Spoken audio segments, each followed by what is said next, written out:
Oh my gosh. Hello, everyone. Welcome to Jolene's Happy Time Craftcast. I am indeed Jolene, and it's really nice to be with you today. I just want to say that as you look at my surroundings, I I did not do that over there. Darren and I have been sharing an office space, and that is the engineer. The engineer has all of these piles all over the place. So, not my responsibility. That belongs to someone else. And I know that's very petty and shallow of me to call him out for that because he's usually perfect in every possible way, but he's got stacks all over the place. I hope you've been well and wonderful since I've had a chance to hang out with you last time. Things here at Big Raven Farm have been so great. Last weekend, we had the eco printing and cyanotype retreat that I told you about. 16 marvelous people came and spent the weekend with us. The results of our eco printing and cyanotype sun prints were amazing. Such beautiful results. I loved it. It was great. And then this weekend now is a yoga retreat. And our guests will arrive tomorrow, and they are returners. It's actually their third time coming to Big Raven Farm. So, when it's a retreat for others, my role shifts, and I'm not doing programming, and I shift over and I help Darren on the food and operations side. So, we are very, very, very excited to welcome them back to Big Raven Farm tomorrow. Before I bring out my guest, who is, of course, something of a big deal, I also just want to let you know that I have been talking for a while about a in time for the holidays product, and I've got it done. It is a personalized watercolor sketchbook that comes in a kit. So I will make sure to share the information about how you make it, how to order it, how to take care of the personalization, all of those things in the coming weeks before we get too crazy. I mean, can you even believe I'm talking about the holidays right now? Like that seems crazy, but that's the way of it. We have to be organized. So expect an email or a social post about that. But it is the personalized watercolor sketchbook that I'm really excited to share with you. I think I showed it on the show a few weeks ago. But anyway, that's coming up. But more importantly than all of that is today's guest. Her name is Bethany Bayless, and she is a graphic designer and illustrator from Los Angeles, California. She's a proud mom of two. She's a stay at home mom, which I used to be, so we have a lot in common there. She is the founder of Wild Wind Lane. It is a brand born during the pandemic and very intentional to spread kindness through stickers and cards, home decor, happy glass cups, which I can't wait to talk about, and so much more. So we have a lot to talk about. So let's bring her out. Here she is. Here's Bethany Bayless.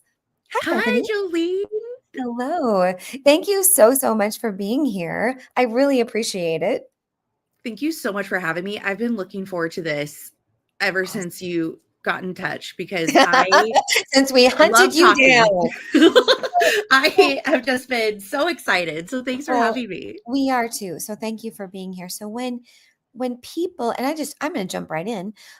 When you meet a new friend and they say, "Hey Bethany, what do you do?" What is your like elevator pitch? Like what do you say?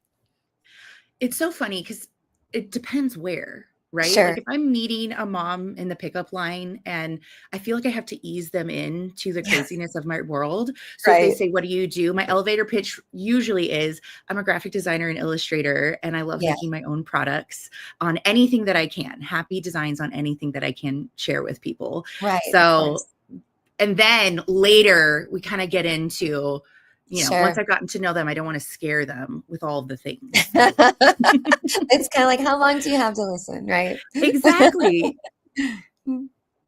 Well, okay, so you are a graphic designer and an illustrator. And so, in that space artistically, do you have a favorite project, a favorite medium, a favorite technique? Like, what lights you up? I am primarily a digital artist. So I do a Okay. lot of my work on the iPad. And that was really born through the early days of motherhood, which were also the early days of the pandemic. And I used Sure. that as my therapy through a really crazy time because I'll just launch into my story. Please. Um, I used to be a public speaker and MC. That's what I did in my early 20s, and I loved it. I was traveling all over the place, speaking to audiences as big as 3,000 people and just living my best life. And That's I awesome. I loved it so much. I really feel like that's what I was Yeah, created to do. People would rather go to the dentist than public speak. right. But I love it so Yeah. much. And then in 2019, I found out I was pregnant with my son, and I Mhm. knew life was going to have to change in a really big way because I wouldn't be able to travel as much as I was when I had him. Right. And I ended up having him in May of 2020. So not only Okay. did I have him, but a big old pandemic Yeah, you happened. did. And like Mhm. you said in my intro, birthed in the pandemic, it's not only it's hard having a kid, it's Sure. like super level having a kid in the pandemic. I bet. It was nuts. And I really Mhm. struggled with postpartum anxiety and depression afterwards. That was Yeah, elevated with not having a village sure. around me. And so I just started drawing on my iPad, and I would stay up late at night. I would, those early morning feedings, I would, and couldn't go back to sleep. I would just draw on Yeah. my iPad for hours and hours and hours.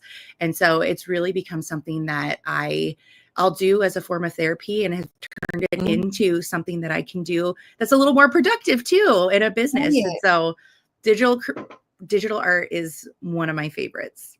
So, Procreate, is that kind of where you're hanging out? I mean, there are a lot of us in this space who are dabblers, like we know what Procreate is, we have it on our iPad, we dabble a little bit. So tell us about that. Is that like one of your favorite places to land?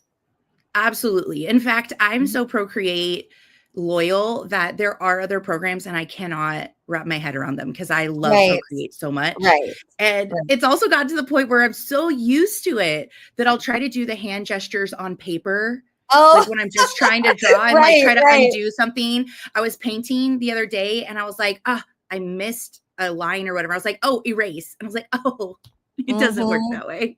Right, So exactly.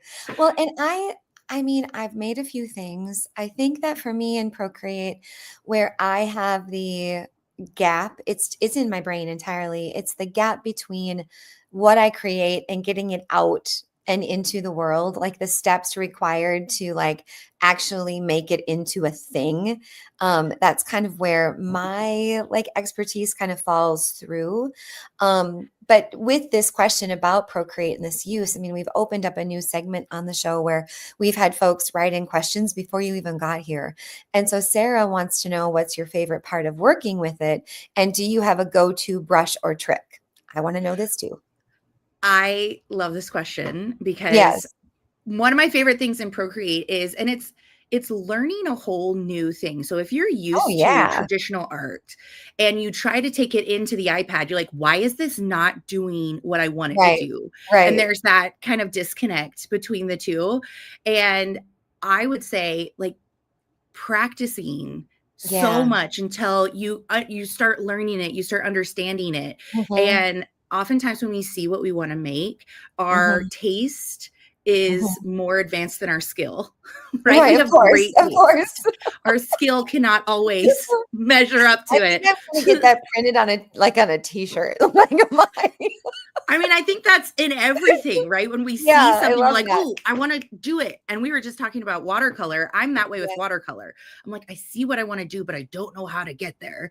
And I exactly. think the biggest part is just practicing, like practice, practice, practice. And Mhm. um, my go-to brush right now, Yes, and I've worked really hard. Something that I've been working on in the last couple of years is developing my signature style so that when people sure. see They my know it's work, they you. know, oh, Mhm. that's Bethany's work. That, Yep, that yep. reminds me of Bethany Bayless. And one of those things is picking out a brush and Mhm. sticking to it.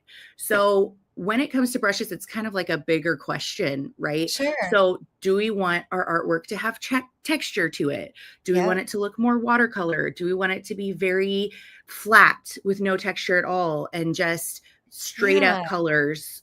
is that how we want to do it? And so you're picking your brush will depend Mhm. on what you want your outcome to be. And so for Mhm. me, my big one is I love texture in my work. I Okay. love it, love it, love it, which Yeah. doesn't always translate super well to products because of a whole myriad of Oh, things. right. Of course. The way things print. Yeah. 100% and Yep. vectorizing them and all the things. And so my favorite go-to brush is actually from Lisa Bardot from Bardot Brush is my favorite. Okay. I followed Lisa when I first learned, those early mornings of Yes. motherhood. I would Yes. follow Lisa and do her tutorials, and she has an amazing brush line. I Okay. bought all Good of to them. know.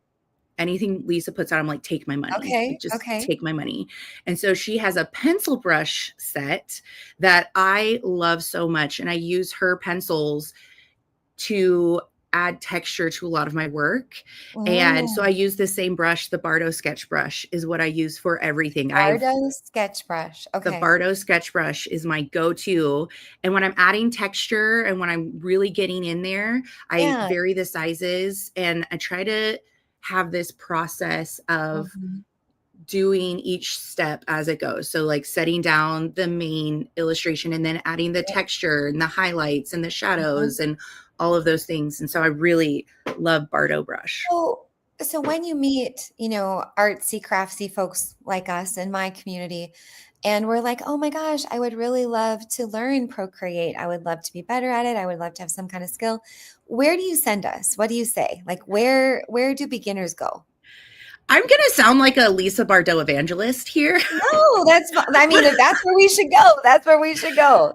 Because that's who I learned so much from. I've learned Sure. so much through her, and she has very accessible free tutorials online. She also has a membership, but I just Okay. started with her free tutorials.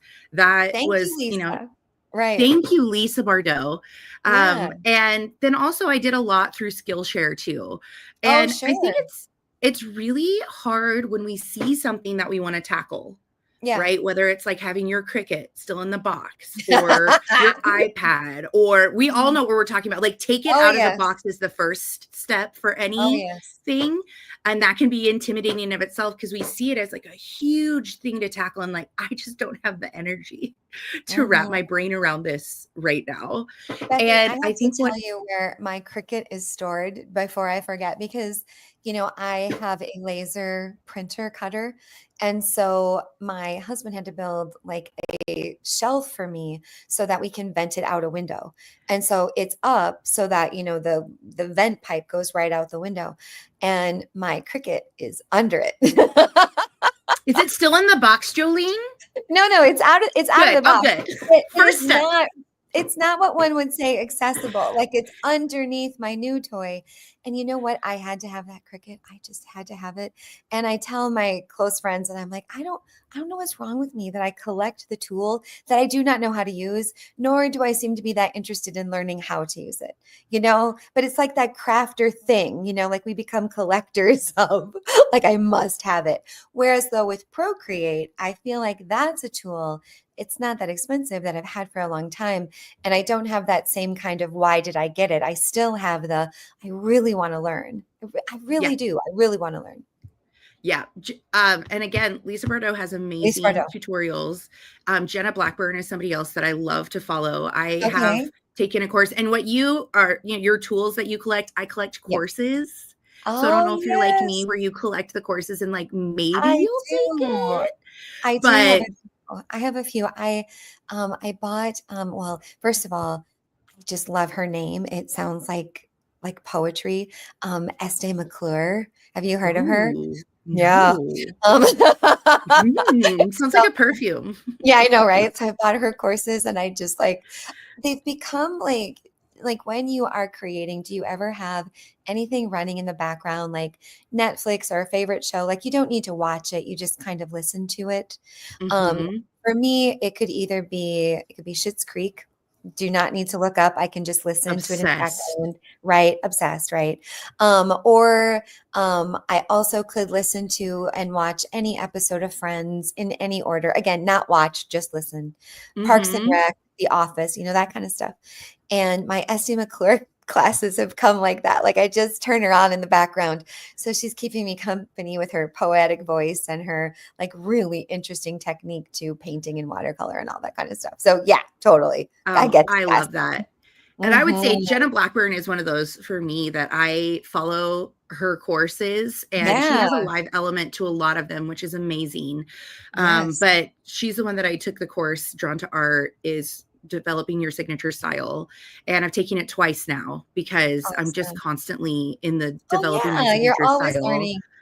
Well, and if Hmm. someone asked me what's my favorite Procreate brush, I would say the liquid pencil that comes with the app. Oh, well, Like, and that's as far Jolene, as I've gotten.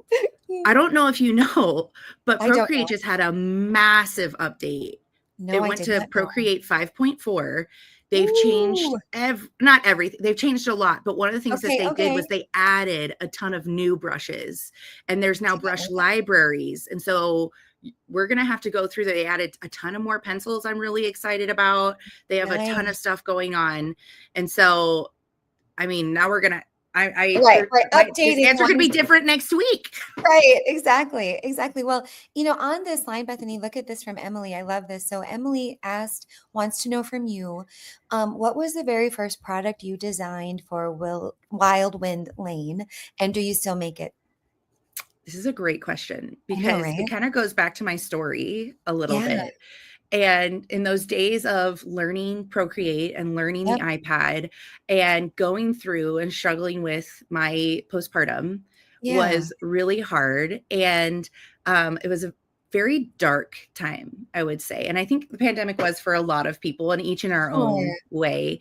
And Yes, of course. so I realized like I want to share light with Mhm. moms. Like that became my mission, was to share light and encouragement and Yeah. happiness and bring a smile to them. And I was like, what better way to do that than a sticker that they Sure. can see every single day? And so the very first product that I made was stickers, and I used Okay. to make them on my Cricut, and Oh, nice. I went down the rabbit hole, Of like that, sure. TikTok tutorials and YouTube and Yep, all the things, and all the things. messed up and misaligned and do Mhm. I, all the things. It is a whole world. It And so I is. started making them on my Cricut, and I didn't do much with them, I would say. So I started with 6 stickers, did not Okay. do much with them, then decided to go back to school for graphic design, which I had a little experience, but I decided to officially go back to school and Yep. be in classes. And during the pandemic, I could do that. And I had my Yeah. office in a different part of our house where I was able to have my desk in one area and my son played behind me. And so Yeah. I had him, I would be feeding him in the middle of class, I would be online. And so because of the pandemic, I was able to go back to school and still take care of my son at home. And Yeah. so I ended up completing, I made it a 2.5 year program because I Sure. had my daughter in the middle of it. Well, we can give And you some then, grace for that. Yeah. thank you. Yeah, Yep. it took a long time. But during that time, I was like, oh, I have these stickers. I want to do more with them. Yeah. And then one day it was like something just downloaded into my brain of like, okay, this is what I need to do. I need to Right. create an Instagram. I need to sign up for a craft fair. I need to it just all the game plan downloaded. And I think I was having a massage actually. And I was Sure. just like so hyped up while I'm trying to be relaxed on the Yes. massage table, and had this idea, okay, this is how I'm going to expand. And that's when Wildwind Lane was born. I completely rebranded. I was like, I'm going to take this seriously, and Yeah. started making stickers on my Cricut, and then had my very first craft show. And since then, I've upped my quality of stickers. They're now Yeah. completely waterproof. And I went from having 6 stickers to now I have over 100 designs Oh of my them. And it goodness. is really the basis of my business, because then it expanded into other products as well, like tote bags and glass cups and greeting cards. And now That's that's why I joke, I put it on anything I can. Like I want to make happy so designs, share so light, and put if we them. want some, where should we go? Like where do we go to see the assortment? Where do we go to support you and like where? Wildwindlane.com. I do Okay. have my own website, and I have most of my products up there. I also have them on Etsy. Okay. Wildwind Lane is the name of my shop. And so you could Yeah. do, and if you want the links to either of those, you can follow me on Instagram, and I have them in my link tree. And you'll see a lot of my work there too. Yep. And when I'm popping up, I share it there and all of those things. That's awesome. So, okay, so the business plan downloads, you're getting a massage, which side note, have to tell you, I got a massage and it just is a story worth telling. Like it's off track a little bit, but I've had a few in my life. You kind of know what to expect. And at this massage, first shocking thing that happened was my therapist was playing electronic dance music with, yeah, your face is, yeah, with lyrics. Yeah. So like, In your massage, like K-pop Demon Hunters in the background. right. So that was the first thing where I was like, I wish I could use my words to say I would really much prefer like a nature, like a babbling brook kind of thing, but I was also kind of feeling, okay, like let's go with it. Let's see what this is about. And so I assume the position, right? I'm laying down facing the do job. And she starts up by she takes my shoulders, Bethany, no joke. She just goes wonka, wonka, wonka, wonka, like that. And she pushes me really hard, like up and down, like the length of the table, just like that, like with the electronic dance music in the background. And it took all of my power to not laugh out loud and be like, okay, I'm in some kind of like there's a camera like somewhere. Under the table Right, like, is while she you're gonna looking say down, I'm anything, or is sure. she just gonna go along with this? Of course, I went along with it because it makes a heck of a tale later on. But yeah, that happened recently. That is so funny. I know, I feel right? like we should have like been switched, because like when I was having my massage and Yeah, trying to relax, I just yeah, like my brain was going wouldn't let so you. fast. Right. And like I feel like if I would have Yeah, probably the been a little the manic. I'm like, EDM might have matched where you were for sure, I for sure. love that so I much. know, right? Wasn't that wild? Well, and there were a bunch of us. It was a business conference, and there were a bunch of us getting massages. And like afterward, we were all like comparing notes. Like, did you get the bup bup bup? And did you? What did you think of the That is electronic so dance music? And funny. like, it was wild and super super fun. But anyway, I digress. I thought worth mentioning. But before I get to like our next thing, something that's coming up for me is what you and I share in our experience as stay-at-home moms. And and I feel like, honest to goodness, it was one of the greater privileges of my life that I was able to do that. And when I was in it, I'm pretty sure I knew that that was a great thing that I was able to do because not everybody who wants to can. So I think that I recognize my privilege. Looking back, it surprises me how difficult that was at times and how I was surprised that it was Hmm. difficult. Does that ever happen to you? Yeah. Yeah, like I Just didn't know. being a stay-at-home mom in general, or being a Mhm. stay-at-home mom and trying to be creative in the midst of it? All those things. Like, I didn't know Both. like, when I was in it, I found myself being surprised at how difficult it was. Like, I think I kind of was like, "What's so hard?" And then all of a sudden you're like, "Reality is hard." Absolutely. Mhm, 100%. And I think we can all relate to the fact that, the best the people who know the most about parenting are the mhm. people who don't have kids yet and try to tell Yeah, you how you should be doing it and how your children right, should be right. acting. And then, Mhm. often they're younger siblings. And once they finally have kids, you're like, Right, you're quiet, just but you make watch. the You're like, face. Yes, I'm exactly. sorry. Why can your child not throw tantrums? That's so I weird. think my That's favorite so would be can you control your kids, please?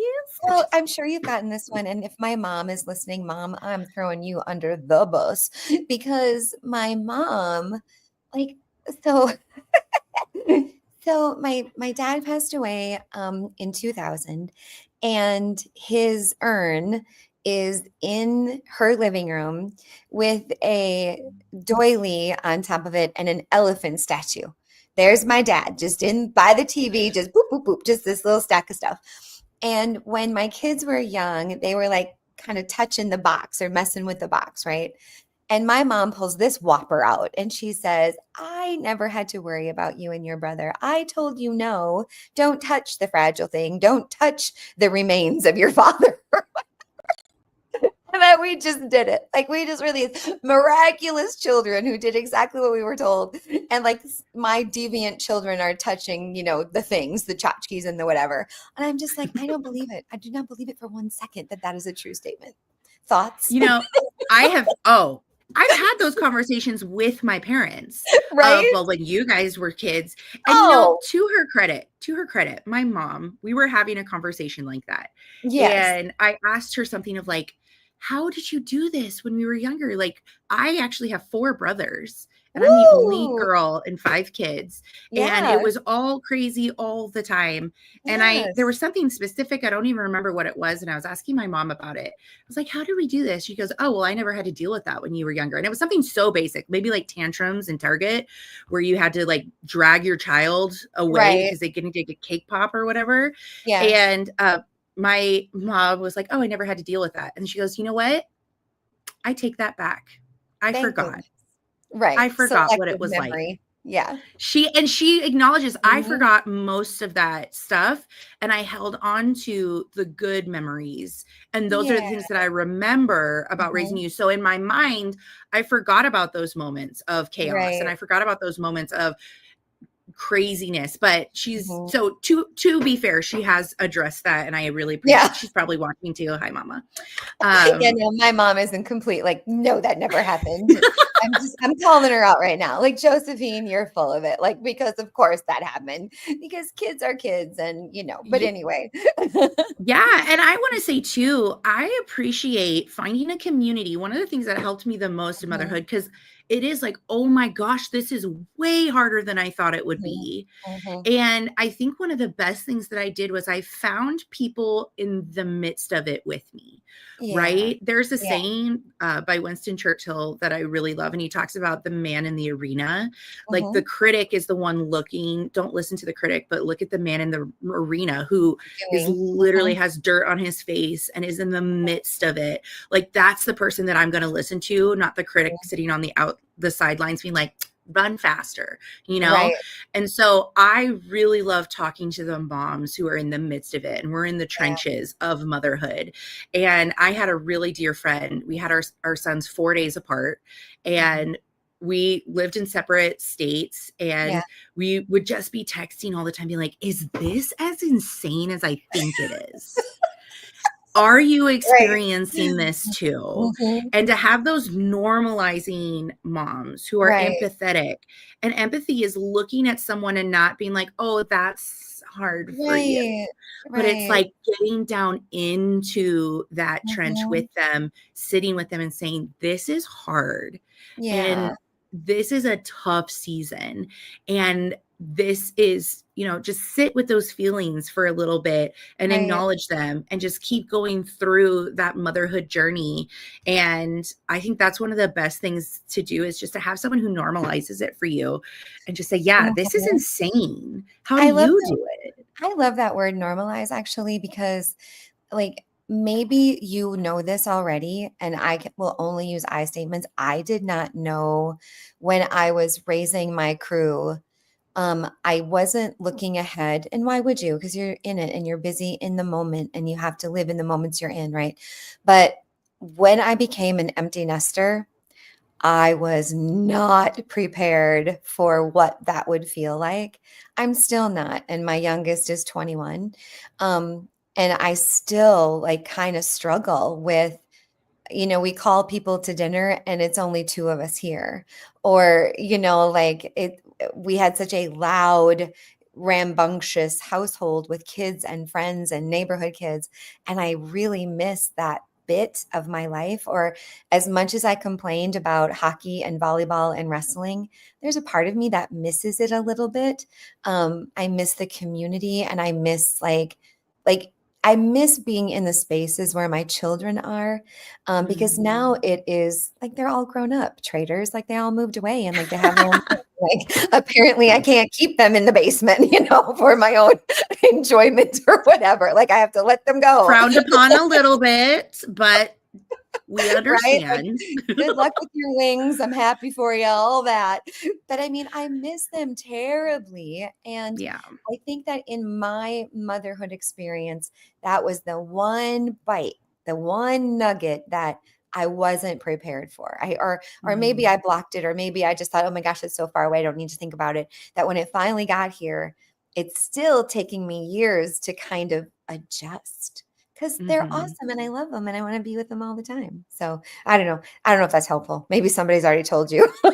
Oh, no, you like, even talking made me tear up Yeah. because I think about this all the time. I think Yeah. about this all the time.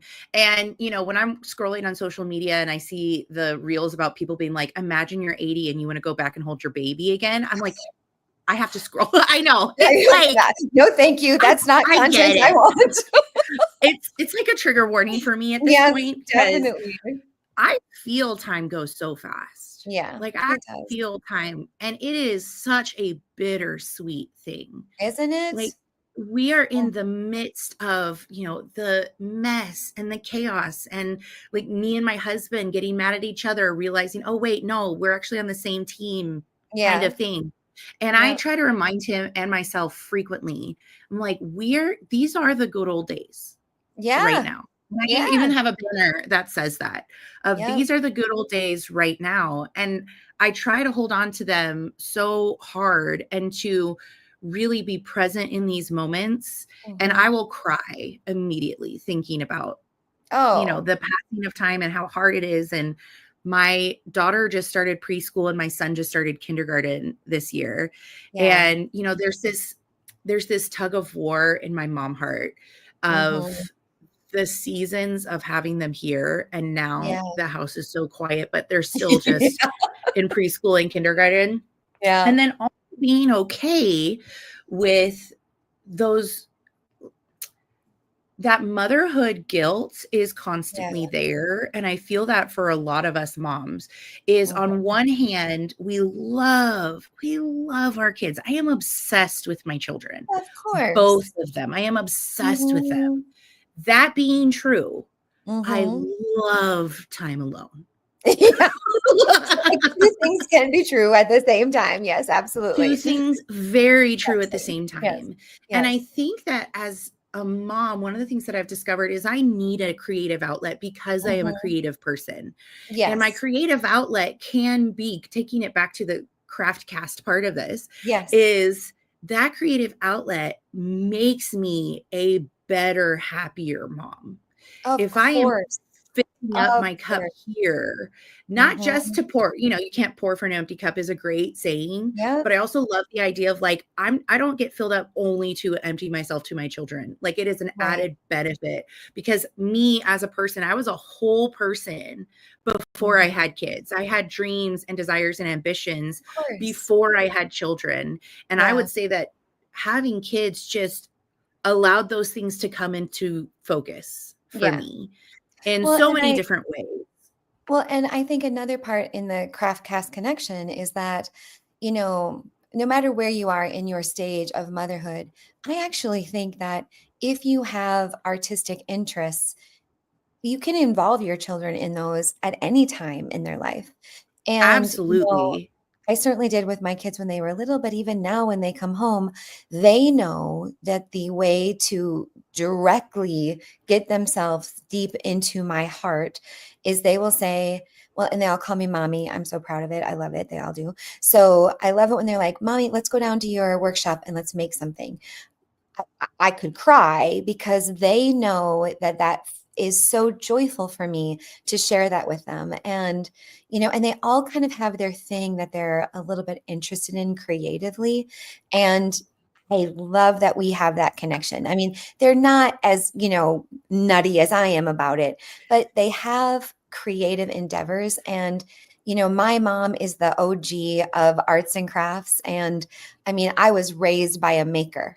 She was a maker. We make Halloween costumes, right? Like we make the thing. And I love that I raised makers myself Mm, because I do think that, especially when my children have struggled with depression or anxiety, and I have too, we we have something, like we have a Mm, thing that can rewire, redirect, interrupt those mm, thoughts.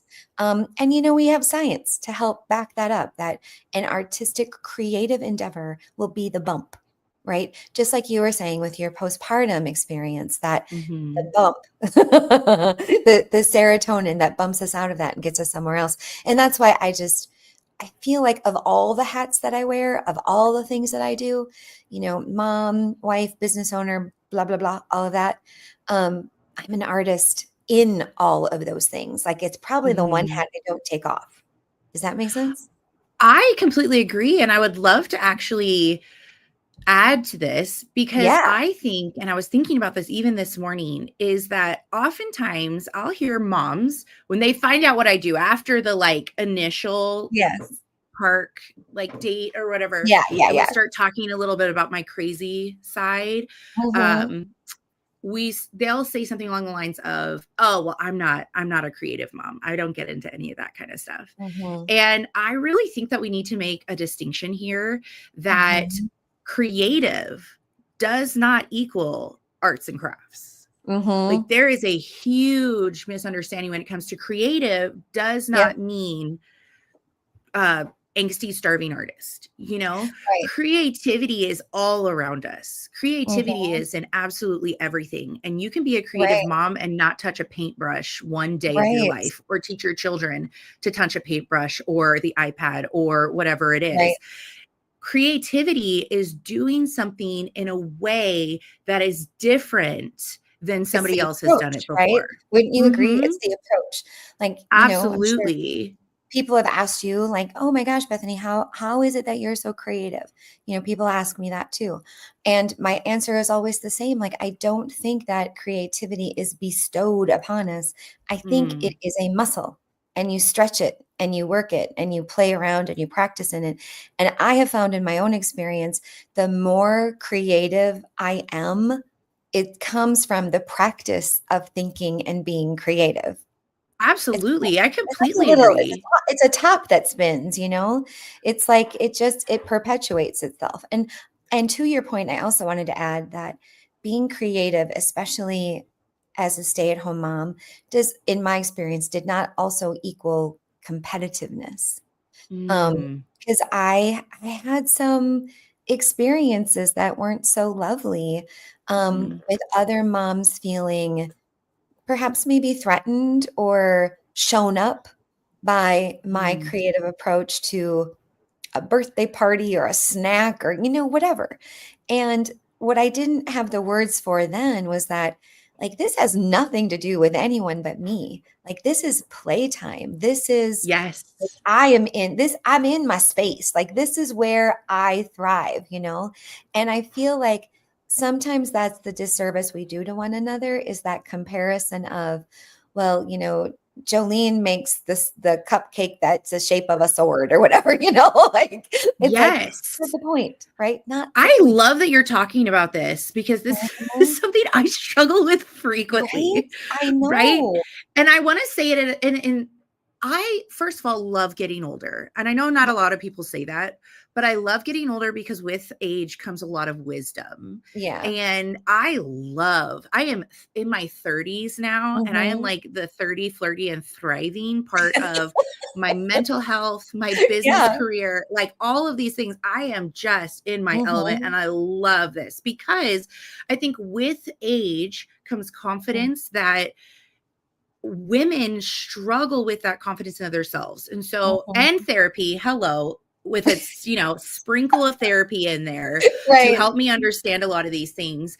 And I've come to a point where, first of all, I am very selective with my friendships these days. Mm. As a mom of young children, I am incredibly selective with my parents' friends, the Yes, friends of that are course. Yeah. parents, Yeah. because I have a life rule. I'm starting to create life rules as I have bad Sure. experiences, right? And one of my life rules is that I cannot be friends with somebody who is jealous of me ever.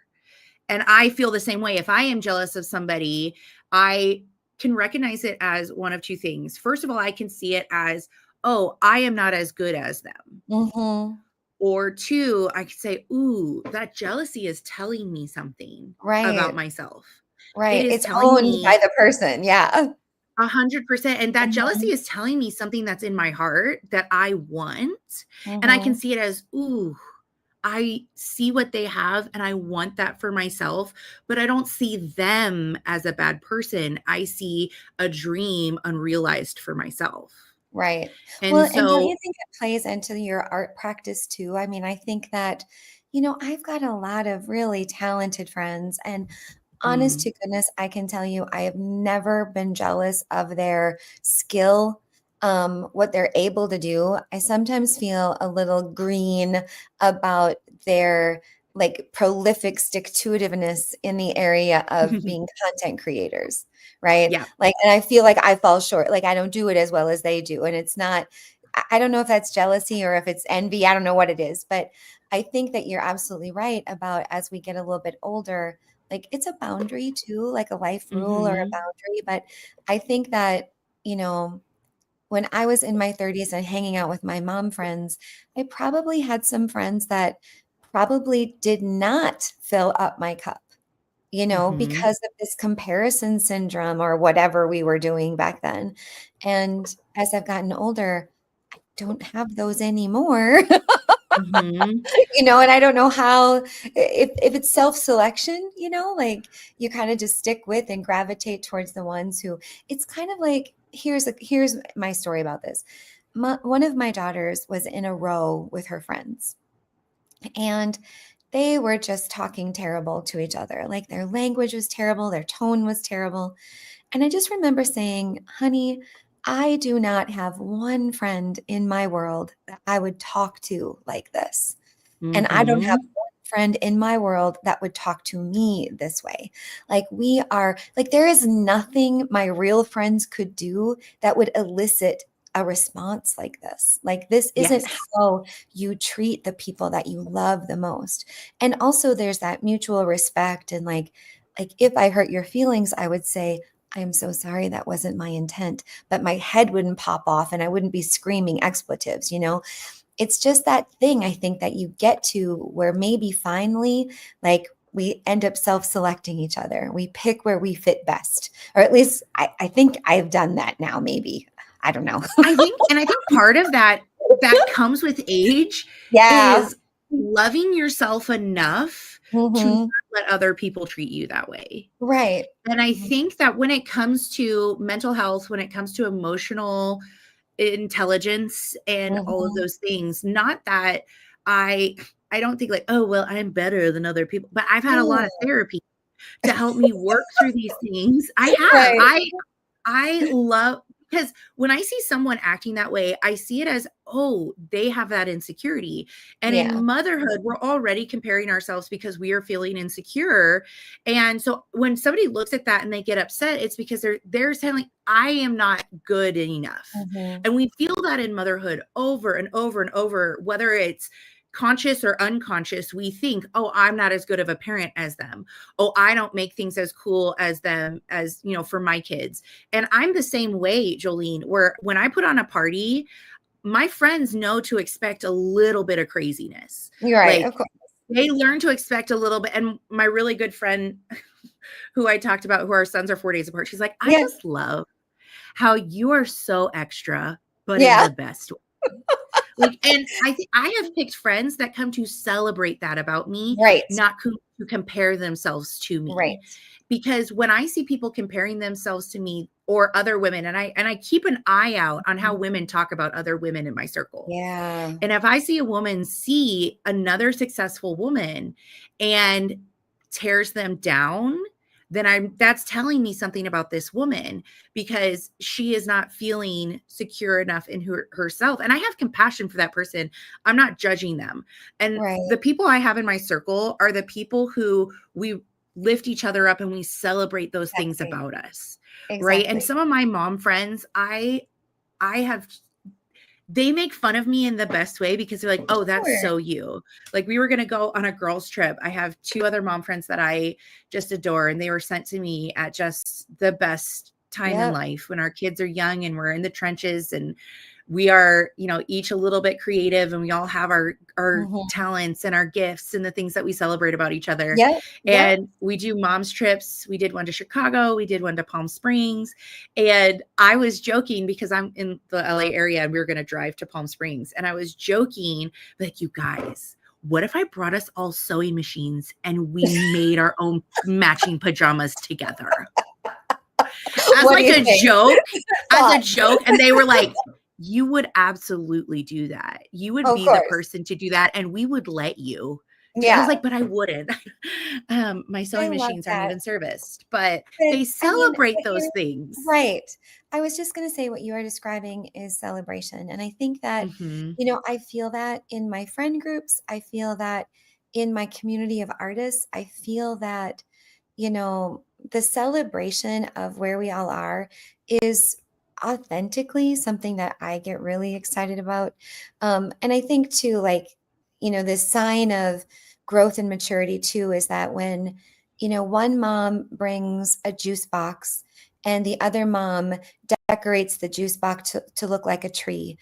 Both juice boxes are lovely and both Yeah. were, sent with a whole lot of love. And I think that, the comparison syndrome or the I'm not good enough or Jolene made the juice box into a tree, like I don't really think any of that is nearly as important as like the common denominator. And I had to remind myself of this all the time. And especially when you think about mom guilt, but I thought a lot about, I know exactly how my kids spell love, and they spell it, oh God, I'm gonna cry. You're They gonna make spell me it cry. they I have spell it tissues T right here. they spell it Time, and they still do. Like time with my kids, little or grown, is what love means to them. And none of the rest of it really is about them. It was about me. It was about, flexing my creative muscle. But the time, like that's the love, right? That's the love Mhm. language. Even now when they're adults. Yeah. I know, I feel all choked up now. I'm thinking about those little rats. Well, and it's interesting. I'm starting to recognize that about myself more and more, and Mhm. to be more bold in my creativity and Yeah. allowing space for that within our day-to-day life. So Yeah. embracing those things about me, loving that about me, because we could dim our light for people who don't like how bright it shines. And Yeah. I'm starting to realize, like, I don't want to do that because I don't want my children to suffer Mhm. from me dimming my light for other That people. right, And right. that comes with age too. And one of the things that I've been doing lately is, and I talked a little bit about it on my Instagram recently, of that time and finding that time as a family and the things that we do together, and how do I bring my creativity into those things. And so a really good example is that something we've been doing as a family lately is, and my children are 3 and 5, and Yeah. so my husband loves hiking. Like, he's just obsessed with hiking, and he loves to do that with our kids. Yeah. And he loves taking the two of them. That's kind of like the thing that they like to do. Yeah. And lately, and I will just admit, it's not my Right, joy favorite. in Right. life. It's a thing, but not your I favorite. love Yeah. outside. I'm like an outdoors person, but like a relaxing by a pool outdoor person, or like a relaxing in a lounge chair of some sort, or walking Right. around at Disneyland outdoorsy person. And just hiking doesn't always do it for me like that. But one of the things that I've been doing is I will bring my sketchbook with me, and I have Nice. started painting watercolor when we hike. So we go on our little hike, and now the kids kind of know, okay, we're going to let mommy sit down and make something, and then we're going to come back Oh, and see what she makes. And so I literally have my sketchbook to show you, let's and it's been so delightful to bring that creativity. So, and then it also helps me create memories with my kids. oh, So this is a little hike that we went on to a place called Vasquez Rocks, yeah. which is out here in the LA area. And just like kind of the things that we saw, thankfully didn't see all of them. We didn't Right. see that or that. We did see those little quails. We saw a little lizard. And then I date them. And I have this memory that of us going, and if I want to get better at watercolor, I Which we need do. to 2026 is the watercolor. year of the watercolor for me. Like I'm that beast, I'm gonna like jump on it and slay it, and like I'm gonna do it, and I'm gonna practice, and I'm gonna make all my watercolor friends like like to them, I'm like, I'm listening. You guys, I'm listening. I love that. And I think too, it's just like making the time for that to actually do it. And that's been kind of my mantra in the last year, Yep. especially if we go outside and play, I want to draw pictures of my kids. And my kids come to know that about me. Like they Yeah. come to know that mommy loves to draw and I love to draw with mommy. I love seeing what mommy draws Mhm, and mhm. realizing that I'm creating a childhood here for them. And Yeah. it's such a privilege to be Well, able to do that. one of my more creative, like brainstormy moments was your children might be too little to say I'm bored. Like that might not be Oh, a word. no. Oh, they say it. Okay. No. For both So, of them, that's okay. boring. I don't Yeah, wanna yeah. do that. That's boring. I'm like, So "Child." we created a board box, which was an old used up Kleenex box, the square ones. And we wrote on strips of paper, like all the things that we can do when we're bored.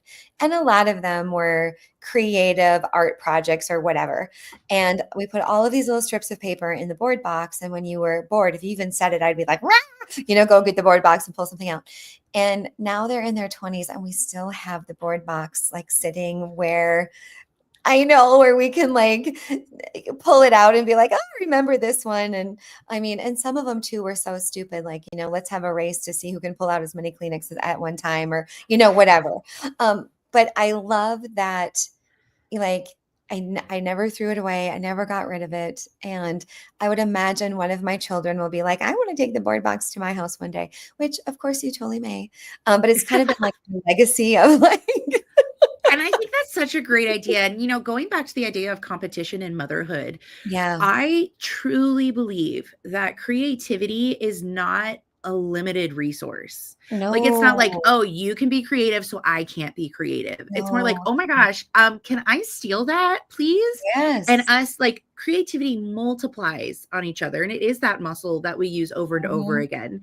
And It's so practice. why Mhm, can't we be in that community where we're all coming up with these creative ideas and we're doing them mhm. together?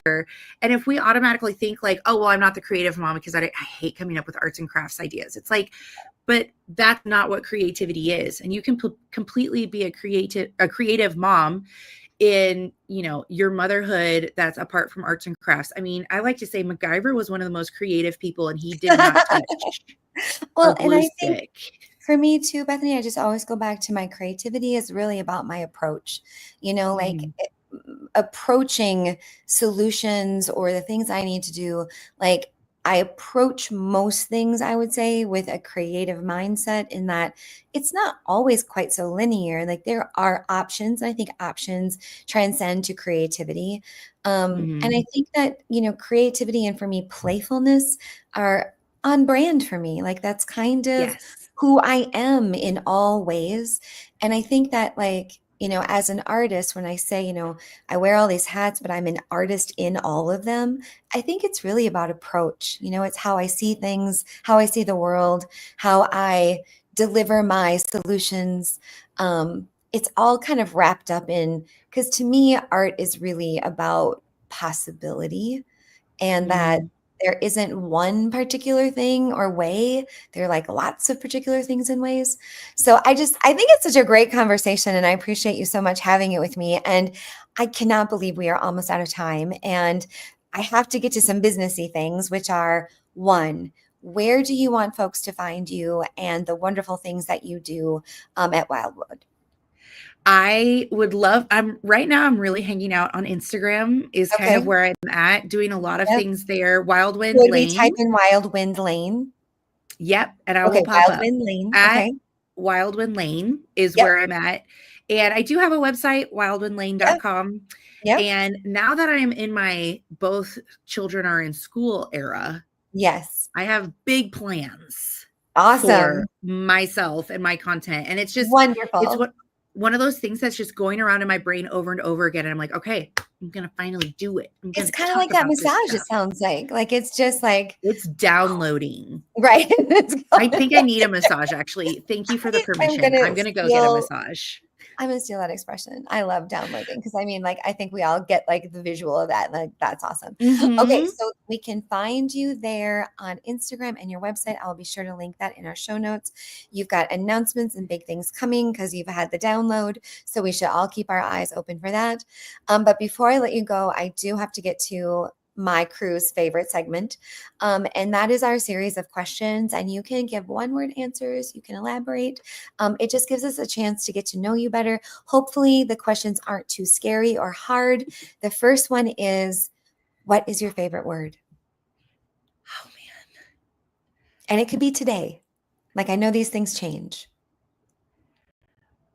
This is hard. This is really I'm hard. sorry. All right. Can it have a story? Can it just have a tiny little story? Of course. Okay. So my daughter is 3 right now, and she cannot pronounce the N sound in words. So instead she pronounces them the M sound. And that lends itself to so many wonderful things. So she will, my son's name is Caden. So she'll say Kadem. But my favorite thing that she says right now, there's 2. Yes. So I'm sorry, I'm stealing it. But she said, I have to wash my hams. I got to wash my hams. I love my that. ham. I love my that. ham. So I love hams. And then right now, because she's in school, she started making frames. Frames. Those are my frames. I love that. That's hilarious. So those are my favorite words. So in that same kind of category, my favorite word, my daughter Georgie was mixing words one day, and she wanted to call her brother a name. And so she wanted to say that he was annoying and irritating. So she said annoyitating, and it has become a family word these last 20 years since she said it, that you're annoyitating. Brilliant. I know, right? I'm going to use that one. Yep. Annoyitating. We're just all going to refer to these as hams from now on. I love it. I love it. So then do you have a least favorite word? Moist. Oh, fair. It's kind of a word and a sound. Sorry. Yeah. That's it. I can't. You know what? I'm going to agree with you today. I think that like it conjures up feelings and experience. Sorry, I feel like that needed a trigger warning for people because that's for some people it does. Real thing. That's a real thing. Okay, what about this one? What is the best kind of sandwich? This is important Italian. Because my favorite food is toast. Say more. Sorry, Italian sandwiches. Like an Italian sandwich. Is that like you like an Italian sub with like the salami and the a mixed meat situation? The ham. Nice. The mixed meat situation. Yeah. I'm a personality that really loves vinegary things. So I really love putting like banana peppers and pickles and onions. The vinegar. Yep. You're making me hungry. I had dinner with my mom the other night, and we shared a sandwich that I have to describe to you. It was crazy. It was like a New York rye. And then on it was a crispy chicken situation. Ooh. And then it was like a white cheese, but it wasn't Swiss. It had a lot more flavor. So like, I don't know what it was. Maybe like a provolone or a Munster, possibly. It could have been a Munster. It was delicious. But then Havarti, Granny Smith apples and maple, like a maple schmear of some kind. And then there was like a hot honey going on in there. Oh, and a little bit of arugula to make it peppery. And it was like sticky and crunchy and sweet and salty and savory. And we both just kept looking at this sandwich going, oh my God. like who sat down and was like, let's put on this. Where? In Minnesota. Where can I find? We were in Fairmont. I'll have to come out. Yeah, it was amazing. And like it was on the specials. I can't remember what it was called. But like our server was like, when we told her what we were going to have, she was like, oh yeah. Oh yeah. I have to say a good brie and apple situation. I think I might change my answer because absolutely. I agree. I am getting very hungry. Brie, arugula, blackberries with a little bit of hot sauce of some kind. Yes. I know. All I could eat is toast. Like I love it so much. Everybody who knows me knows about me. Like, and that's why like pizza is really toast to me. So like anything that's like served on a bread vessel. Well, and if you're ever out in California in this area, there's this place called Urbane Cafe that my husband and I have been obsessed with lately. They make their own bread. And it's like this, it's not like bread. It's like not a pita bread, but it's like amazing As and you walk, delicious. as you walk in, Bethany, is the counter on the right, and it's a Yeah. long counter. Yes. I have been there. Yes. I Do have you know been what I'm there. talking about? I do. I do. We were there with our oldest daughter. Yes, I have been there, and I give testimony that that was amazing. That was an amazing. It's freshly made. You see the Yes, little like oven where they put yes, it, and it and smells good. Yeah, it's like a it's a great destination, conversation. We right? could It's have a where whole people, podcast about right, this. where people in LA bring company. Like that's where they go. Like that's why I've been there. So absolutely. Yes, Okay, agreed. okay. So I mean, this is a two-parter. So do you think that animals can be scary? And if so, which one is the scariest? Mm, this is Mhm. a really great question. I do It's a believe think animals tank can be here at the Craftcast. scary. Okay. Hmm. I do I too. do believe that they can be. And Yes. these are just wild questions. This question is the scariest, maybe. This just Yeah, which animal uh is the scariest? I mean, like a bear situation is Yeah. pretty intense, or like Yeah. mountain lion kind of stuff like that. So Yeah. I agree. But I mean, I would say even more scarier, which is not the answer to your question, would be a reptile situation, in my Sure. opinion. Sure. Cannot handle the snakes. Yep. That's a big old nope rope for me. Yep. So Yep. Yep. that was not My the specific answer. No, it's perfect because my answer on this kind of changes. And I think that like somebody recently said, alligator, crocodile, like things that snap and that are gonna Mm, like twist you around, and so it just becomes like layer and layer upon scary. But I also feel like I've been seeing, I don't know what's going on in my social media feeds, but I've seen a lot of moose situations lately where like oh a yeah. moose, like, and like they were fighting each other and like they destroyed everything around it. And it was like they were in this lady's backyard and it like knocked down her fence. And I was Oh like, oh my gosh, like that is scary. Like there's no yeah. reasoning with that.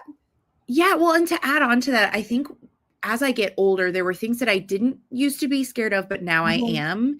And Right. that would be something so large Right. that you feel so small.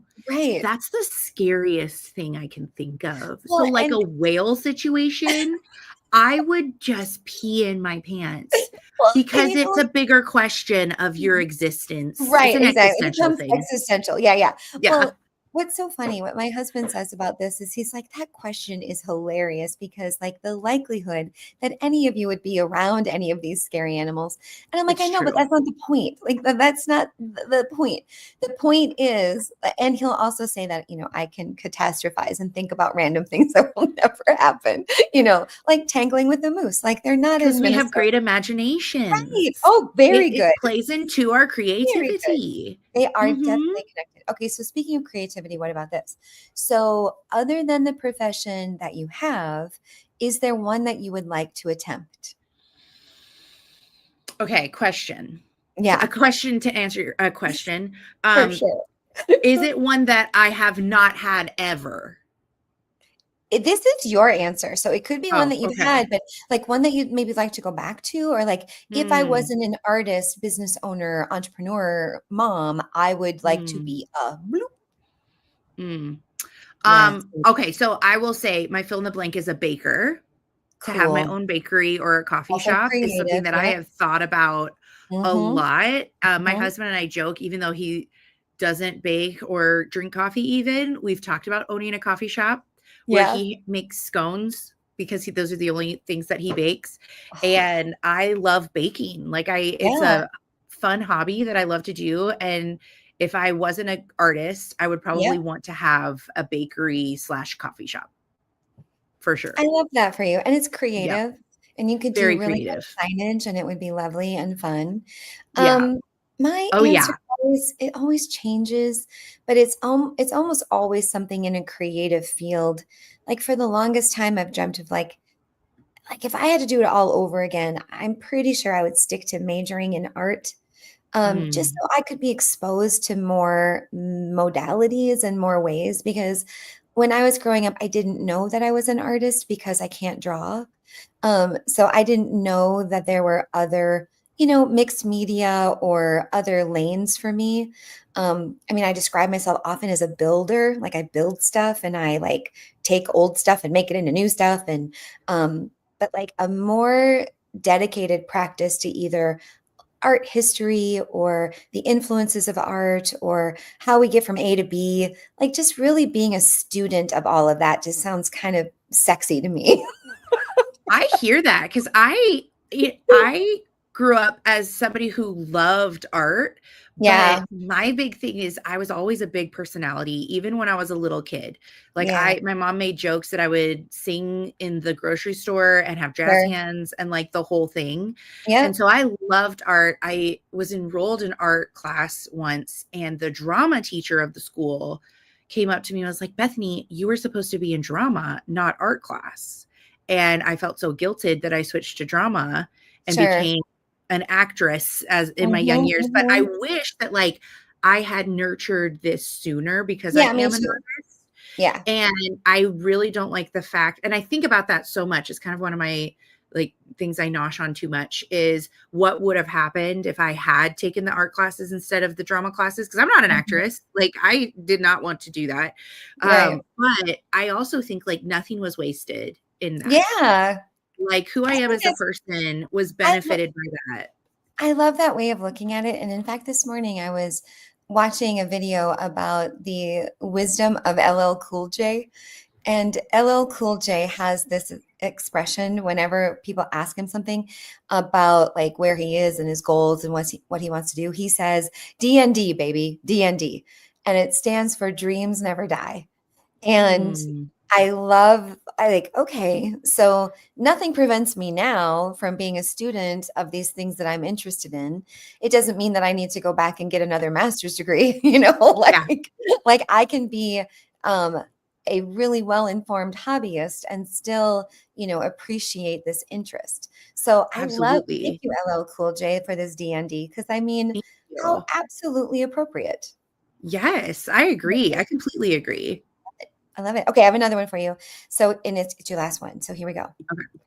So, since this is the Happy Time Craftcast and we're talking about art, which is always happy and lovely for the most part, Bethany, what brings you the most happiness? I mean, the really easy question would be my family and those Sure, children that I'm obsessed with, of course. right? And I think it goes back I was thinking about this after I dropped my son off at school today, Mhm. and oftentimes we look at the people and be like, what's the key to happiness in life? Like, what is the key to happiness? And I think that life is a lot bigger than the materialistic things that we look at, Mhm, or, mhm, making a business that brings in a lot of money or all of those things. And I think mhm. the thing that brings me the most happiness is being completely content in where I am in life Wow. and being grateful in those things. And that bleeds Mhm, into so many things.